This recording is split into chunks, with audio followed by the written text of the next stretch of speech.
রাজনৈতিক কালচারে, সামাজিক কালচারে এবং প্র্যাকটিসে যদি আমরা 70 অনুচ্ছেদ অর্থ বিল ছাড়া বাকি সর্বক্ষেত্রে ওপেন করি, তাহলে সরকারের স্থায়িত্ব থাকবে না এবং রাষ্ট্র পরিচালনার ক্ষেত্রে ব্যাপক বাধা আসতে পারে। সেটার অভিজ্ঞতা বাংলাদেশের অতীতের রাজনীতিতে এবং ওর পূর্ব ইতিহাসেও আমরা পাই, অনেক নজির পাই।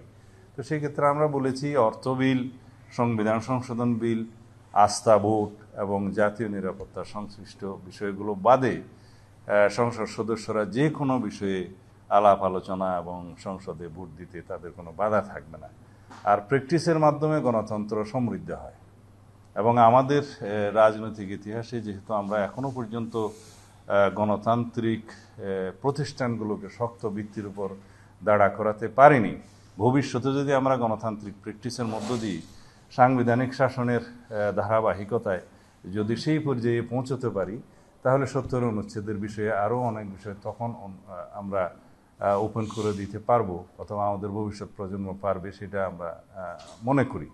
এছাড়া অন্যান্য যে সমস্ত বিষয়গুলো আলোচনা হয়েছে তার মধ্যে গুরুত্বপূর্ণ হচ্ছে আমরা গণভোটের বিষয়গুলো বলেছি, সংবিধান সংশোধনের ক্ষেত্রে বলেছি যে সংবিধান সংশোধনের ক্ষেত্রে ওনাদের যে প্রস্তাব ছিল সকল সংবিধান গুলো সংশোধনের পরবর্তীতে উভয় কক্ষে পাশ করার পরে তারপরে রাষ্ট্রপতির অনুমোদনের জন্য যখন যাবে তখন গণভোট হবে। তা আমরা বলেছি যে সকল সংবিধানের সংশোধনী গণভোটের জন্য প্রযোজ্য নয়, শুধুমাত্র যে সমস্ত বিষয়াদি গণভোটের জন্য নির্ধারিত থাকবে, যেমন বর্তমান সংবিধানে আছে যে প্রস্তাবনা আর্টিকেল 8 মানে রাষ্ট্র পরিচালনার মূলনীতি, আর্টিকেল 48 এবং 56 এবং 142 যেটা 142 যেটাতে সংবিধান সংশোধনের কার্যক্রমগুলো মানে উপায়গুলো বলা আছে, সেই ক্ষেত্রে 142 ইটসেলফ এটা যদি সংশোধন করতে হয় তাহলে সেটা গণভোটে যেতে হয়। সেটা এখন রিইনস্টেট হয়েছে সুপ্রিম কোর্টের 15th অ্যামেন্ডমেন্ট এর মামলাতে, যেটা ভার্ডিক্ট এসছে, তবে সেটা পার্লামেন্টে পরবর্তীতে গৃহীত হওয়ার পরে সেটা কার্যকর হবে।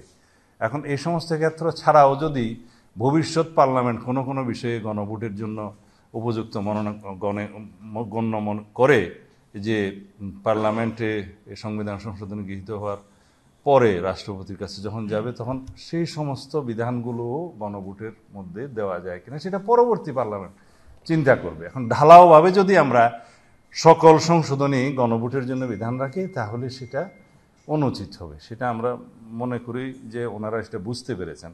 এছাড়া আরও অনেক বিষয়ে আলোচনা হয়েছে, পরবর্তীতে আলাপ হবে। জাতীয় সাংবিধানিক কাউন্সিল বিষয়টা আজকে আমরা ওই পর্যন্ত আলোচনা করতে পারিনি, এমনি আমরা প্রথম দিকে দফাওয়ারি আলোচনার আগে এই বিষয়ে কিছুটা আলোচনা করেছি, সেটা যেদিন বিস্তারিত আলোচনা করব সেটা বলবো। আমরা আমাদের পক্ষ থেকে যে সমস্ত মতামতের উপরে আমরা মতামত দিয়েছি কমিশনের রিপোর্টের উপরে, সেখানে আমরা বলেছি এই ধারণার সাথে আমরা এক নই, কারণ জাতীয় কনস্টিটিউশনাল কাউন্সিল যেটা এনসিসি নামে ওনারা অভিহিত করেছেন, ন্যাশনাল কনস্টিটিউশনাল কাউন্সিল, সেটার যদি প্রবর্তন হয় এটা আমাদের দেশে কোনো প্র্যাকটিস ছিল না।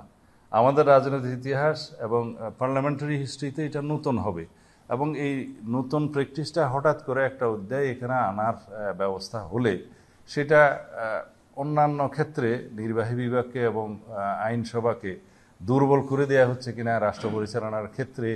আমরা যেই সময় পার্লামেন্ট থাকবে না অথবা সংসদ ভেঙে যায় সেই সময়কার ক্ষেত্রে দেখা যাবে সেই কমিশন খুব বেশি ক্ষমতাপ্রাপ্ত হয়ে অন্য কিছু করে কিনা, এগুলো আমরা চিন্তা ভাবনা করেছি। তারপরেও আমরা বলেছি এই বিষয়টা পরবর্তী নির্বাচিত পার্লামেন্টে বিস্তর আলোচনার মধ্য দিয়ে গ্রহণ করা হবে কি হবে না সেটা তখন আলোচনা করা যাবে, এখন আমরা নীতিগতভাবে একমত হইনি। রাষ্ট্র পরিচালনা মূলনীতি 9, 10, 11 বা 8, 9, 10, 11 পর্যন্ত, এখানে মূলত আমরা পঞ্চদশ সংশোধনের পূর্ববর্তী অবস্থায় ফেরত যেতে চেয়েছি, অর্থাৎ 5th অ্যামেন্ডমেন্টে গৃহীত যে সমস্ত নীতি সেগুলো যেগুলো প্রিভেইল করে দ্বাদশ সংশোধনী, ত্রয়োদশ সংশোধনী, 14 সংশোধনী পর্যন্ত। কারণ হচ্ছে এইখানে একটা ভুল বোঝার কারণ ছিল, সংস্কার কমিশন যে রিপোর্ট দিয়েছে ওখানে ধর্মনিরপেক্ষতা সহ অন্যান্যগুলো বাতিলের জন্য প্রস্তাব করেছে, সেই জায়গায় তো আমাদের সরাসরি একমত হওয়া উচিত ছিল, তাই না? তা আমরা যেভাবে দিয়েছি সেটা মিস ইন্টারপ্রিট এই জন্যই হয়েছে যে আমরা 8, 9, 10 স্প্রেডশিটের মধ্যে 5, 6, 7 কলাম দফা আর কনস্টিটিউশনের 8, 9, 10, 12 এগুলোর ক্ষেত্রে আমরা সবগুলো কম্পাইল করে বলেছি যে এই নীতিমালা যেগুলো রাষ্ট্র পরিচালনার নীতিমালা পঞ্চদশ সংশোধনের পূর্ব অবস্থা ছিল সেখানে যাওয়া হোক, এবং ফিফথ অ্যামেন্ডমেন্টের মতো করে আমরা সমর্থন করি ফিফথ অ্যামেন্ডমেন্টে যা গৃহীত হয়েছে। অর্থাৎ ওইখানে ধর্মনিরপেক্ষতা নেই, ওইখানে আল্লাহর ওপর আস্থা এবং বিশ্বাস আছে, ওইখানে অন্যান্য বিষয় গণতন্ত্র, জাতীয়তাবাদ সবকিছু আছে রাষ্ট্রের মূলনীতি হিসাবে এবং সংবিধানের মূলনীতি হিসাবে। দুই জিনিস, কিন্তু প্রিয়াম্বলে যেটা হয় সেটা সংবিধানের মূলনীতি, আর এখানে রাষ্ট্র পরিচালনার মূলনীতি, আমরা সেটা ইন্টারপ্রিট করেছি। সুতরাং আমরা বহুত্ববাদের পক্ষেও নই, আমরা ধর্মনিরপেক্ষতা নীতির পক্ষেও নই, কিন্তু আমরা লেখার সময় লিখেছি পঞ্চদশ সংশোধনের পূর্ববর্তী অবস্থা। এই জন্যই একটা মিস ইন্টারপ্রিট হওয়ার সুযোগ পেয়েছিল, আসলে তা নয়।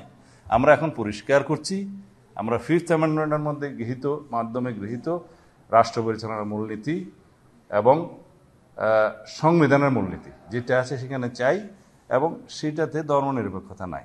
সেখানে বহুত্ববাদ এখন যে নতুন করে প্রস্তাব করা হচ্ছে সেটার আমরা বিরোধিতা করেছি। তবে সাম্য, মানবিক মর্যাদা এবং সামাজিক ন্যায় বিচার, যে কথাগুলো স্বাধীনতার ঘোষণাপত্রে উল্লেখ করা আছে, সেই সমস্ত বিষয়ে ওনারা প্রস্তাবনা এবং রাষ্ট্রীয় মূলনীতিতে অন্তর্ভুক্ত করা যায় এখানে প্রস্তাব করেছে। আমরা বলেছি এই বিষয়ে আমরা নীতিগতভাবে একমত, তবে আমরা দলীয়ভাবে সিদ্ধান্ত নিয়ে সেটা আপনাদেরকে পরে জানাবো। এগুলোর ক্ষেত্রে যদি আমরা প্রিয়াম্বলে এবং রাষ্ট্রপতির মূলনীতিতে নিয়ে আসি, সেই ক্ষেত্রে আমরা পরে জানাবো, আমরা সরাসরি নাকচ করিনি। জাতীয় ঐক্য কমিশনের কাজটা কি? সবার সাথে আলোচনা করে জাতীয় ঐক্যমত্য প্রতিষ্ঠা হয়েছে, যে সমস্ত বিষয়াদি এগুলো কম্পাইল করে ওনারা সেটা রিপোর্ট প্রণয়ন করবেন। হয়তো যারা যারা ঐক্যমত্য হয়েছে সেই পক্ষগুলোকে স্বাক্ষর হয়তো করতে বলবেন, সেটা ওনারাই বুঝবেন।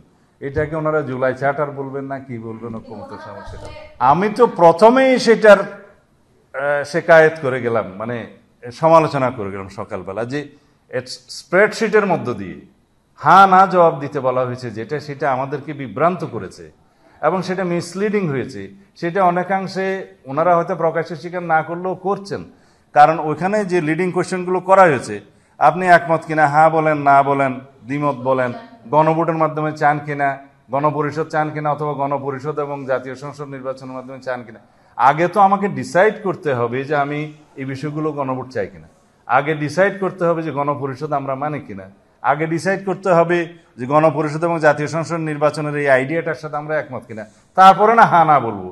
আর যে সমস্ত বিষয় স্প্রেডশিটে এসছে এগুলো বিস্তারিত যে ওনাদের সুপারিশ আছে, তার সাথে অনেকগুলো ভগ্নাংশ, খণ্ডিত অংশ পুরোপুরি আসে নাই, যার জন্য বলেছে যে আমরা বিস্তারিত প্রতিবেদন জমা দেওয়ার পরে ওগুলো নিয়ে আলোচনা করবো। আমরা আজকে তাই করেছি, আমরা স্প্রেডশিটের উপরে কোনো মনোযোগই দেইনি।